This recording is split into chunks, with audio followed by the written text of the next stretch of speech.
Section 1. You will hear a man arranging to get a telephone connection. First, you have some time to look at questions 1 to 4.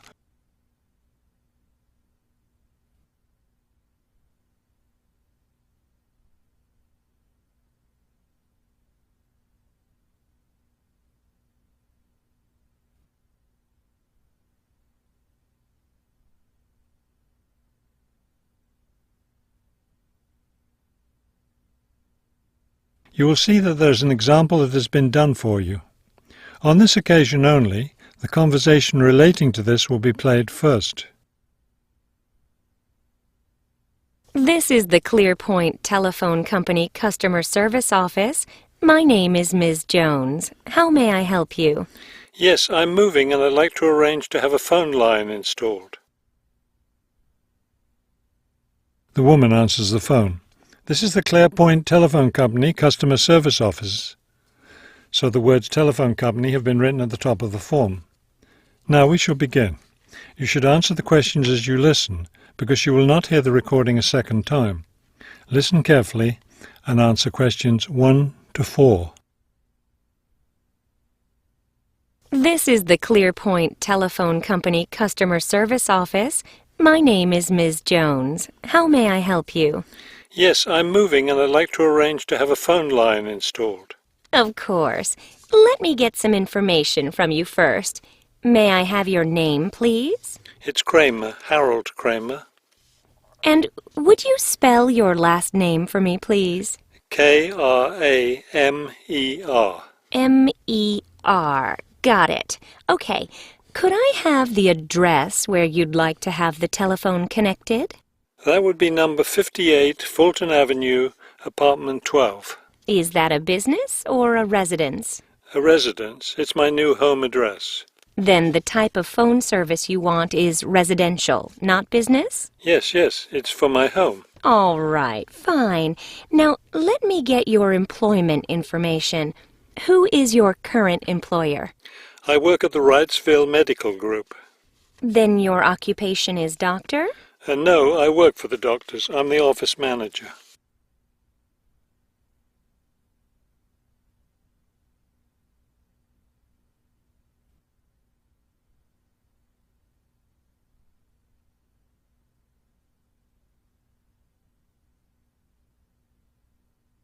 Now listen and answer questions 5 to 10. Okay, and could I have your work phone number?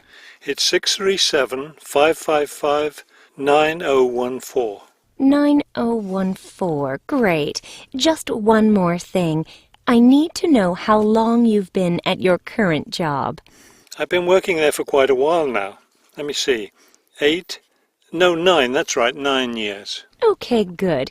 You've been there long enough, so I don't need to ask about any other work history. Now, in addition to our basic phone service, we have several special services available. Could you explain them to me? Most customers opt for unlimited long-distance service. It really saves you money if you make a lot of long-distance calls. That sounds like a good idea. Then I'll put you down for long-distance service. Another popular service is voicemail.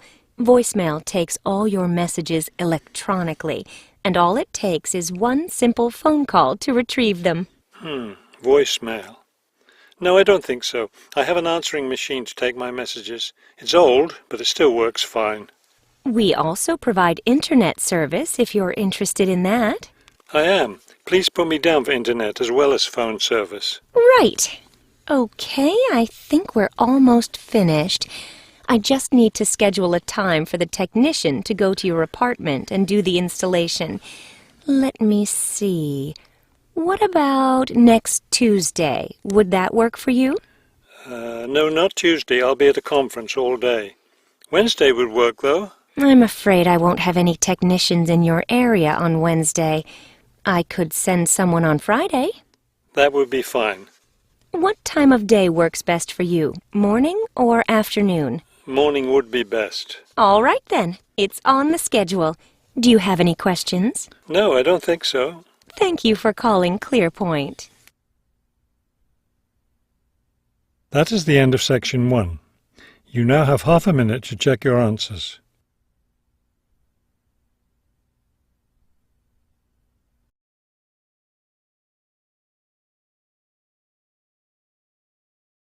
Section 2. You will hear a radio interview about an upcoming fair. First, you have some time to look at questions 11 to 14.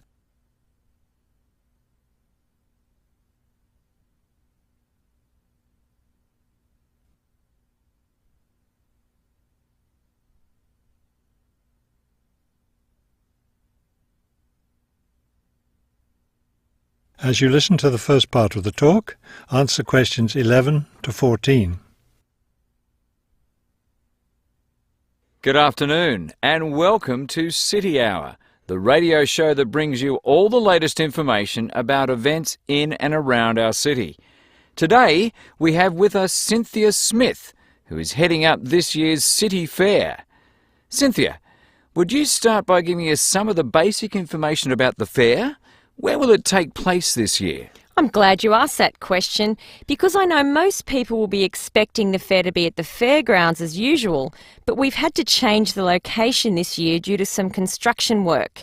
You know, they're building the new high school in that neighbourhood and they've been using the fairgrounds as a place to store construction materials. So we've moved the fair to City Park, which I think is a wonderful location. Yes, that will be a great place for the fair. I understand that the fair begins on Friday morning with a special opening event. Actually, it won't begin until that evening, but you're right about the special event. Traditionally, we've begun with a parade, but this year our opening event will be a special dance performance. And the most exciting part is that the mayor will be one of the dancers. The mayor is a woman of many talents. Cynthia, could you tell our listeners about the price of admission? What will it cost to attend the fair? We're trying to keep the price down as much as possible. A 3-day pass is just $25, or you can buy a Saturday or Sunday only pass for $15. The opening event on Friday, the dance performance, doesn't cost anything to attend, and we're hoping a lot of people will come to watch that.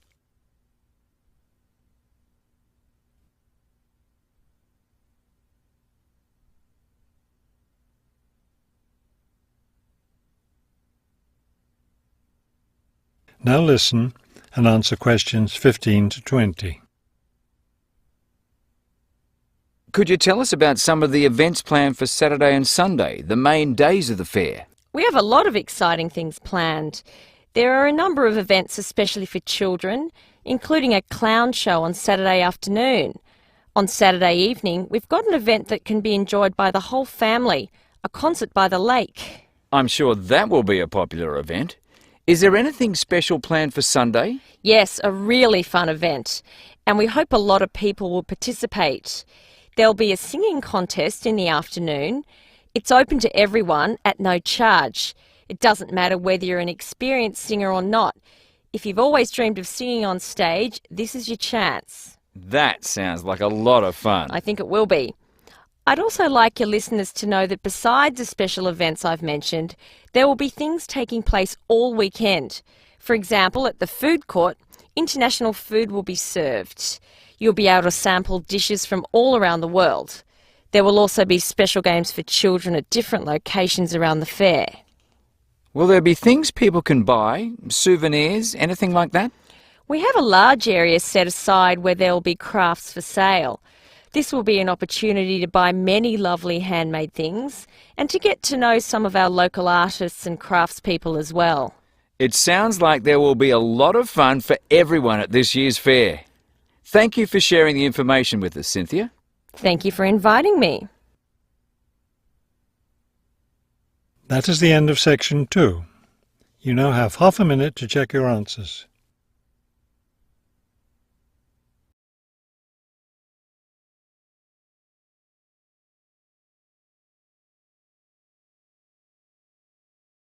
Section 3.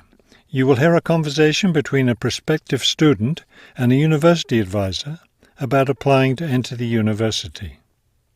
First, you have some time to look at questions 21 to 23.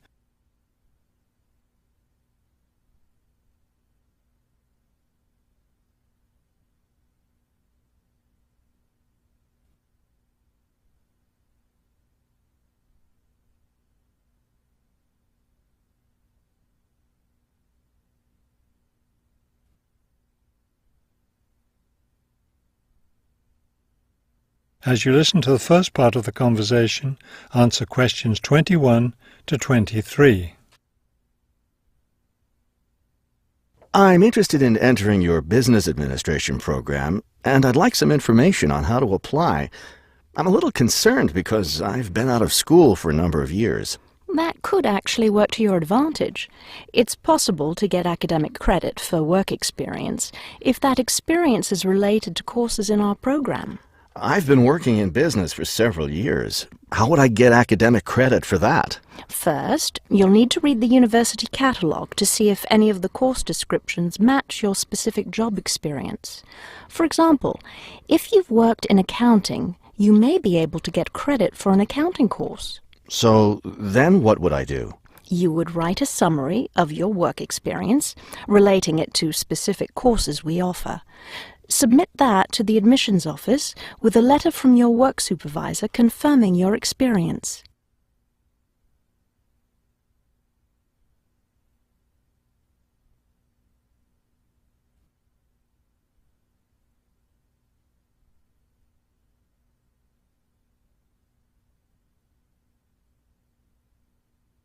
Now listen and answer questions 24 to 30.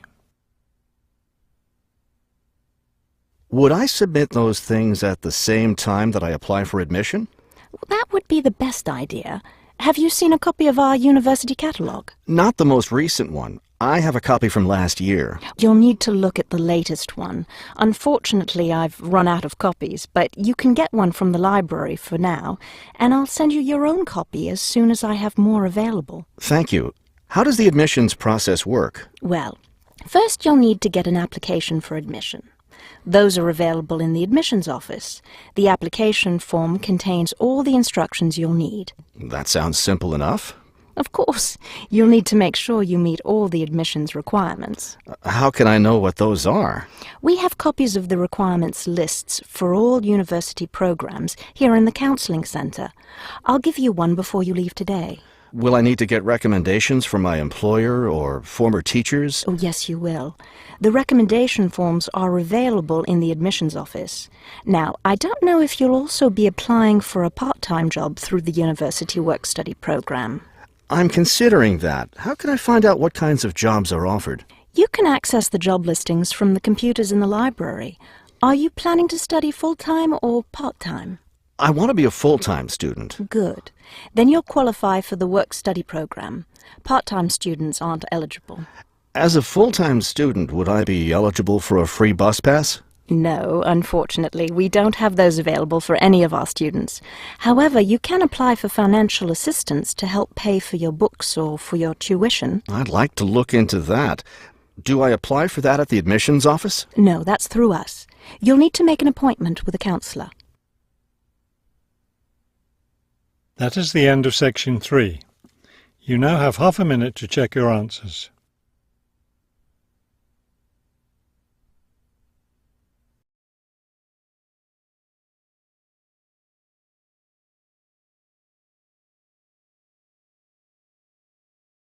Section 4. You will hear a lecture about the black bear. First, you have some time to look at questions 31 to 35.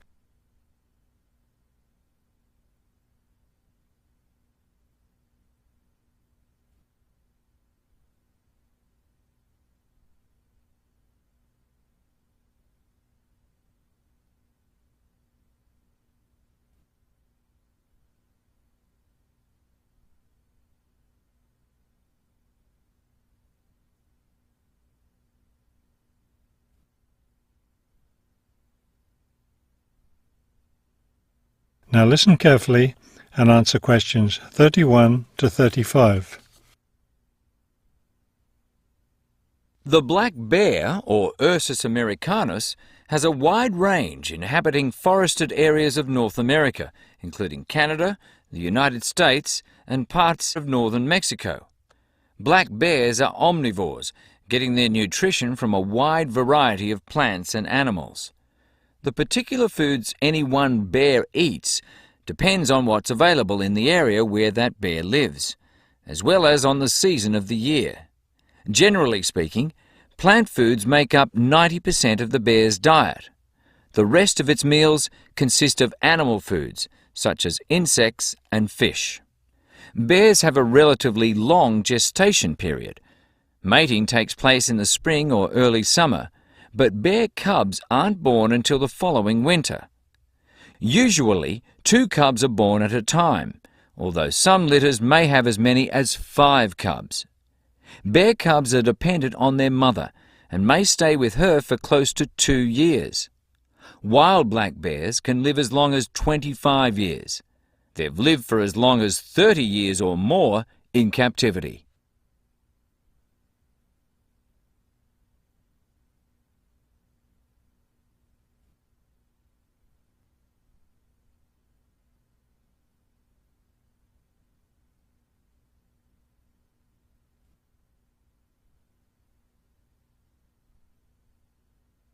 Now listen carefully and answer questions 36 to 40.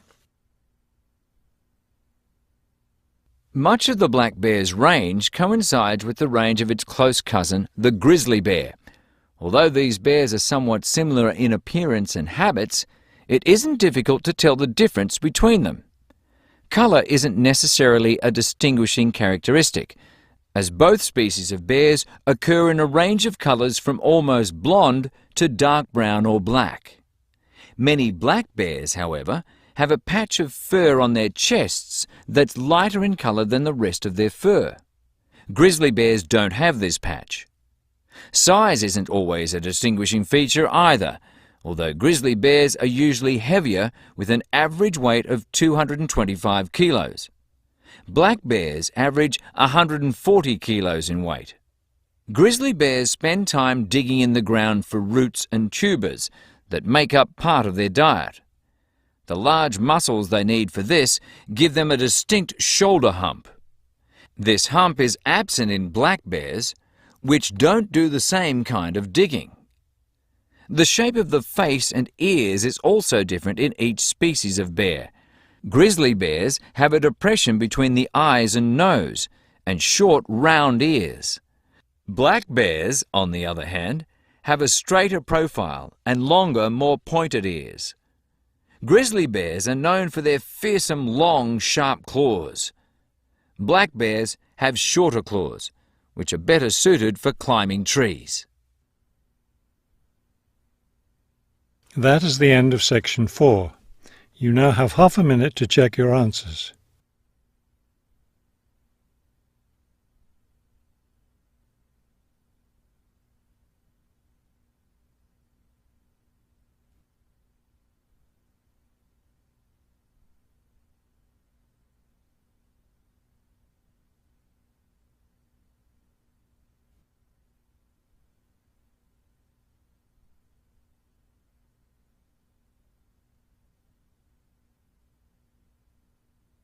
You will now have 10 minutes to transfer your answers to the listening answer sheet.